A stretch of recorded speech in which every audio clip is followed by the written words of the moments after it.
Let me also just say this. This is going to be my last video today, looking this way. Pupil referral units, as far as I'm concerned, they're the dumping ground for children, and they produce failings. They are just a systematic construct of, if you want failure, they are the place that your child will end up, which is why we have our slogan, tackling the schools to prison pipeline, because the pupil referral unit is the first base for all of the madness that we see on the streets of London, Birmingham, Manchester, Leeds, Bristol, Coventry, wherever it may be. 99% of those children, I'm telling you as a fact, have either been permanently excluded from school, are in the social care system, or and attend a PRU.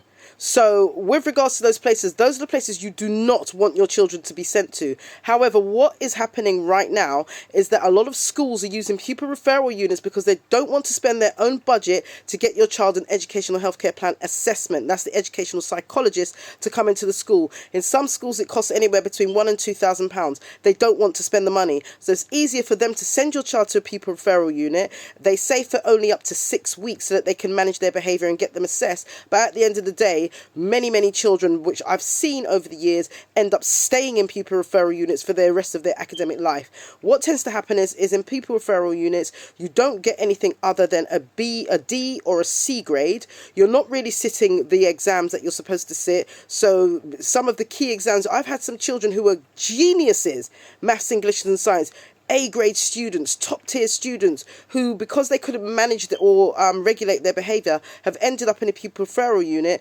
Even though that behaviour regulation was down to the school to actually implement strategies, they've been failed. They end up in pupil referral units for the next 3 or 4 years, where there's a lot of violence, there's a lot of weed smoking, there's a lot of sexual nonsense going on, bad mouthing, children shouting, etc., etc. And your child will, if they're lucky, leave with a C grade. If they're lucky. They barely do any of the mainstream education qualifications. Let me just give you some tips if your child is in a PRU.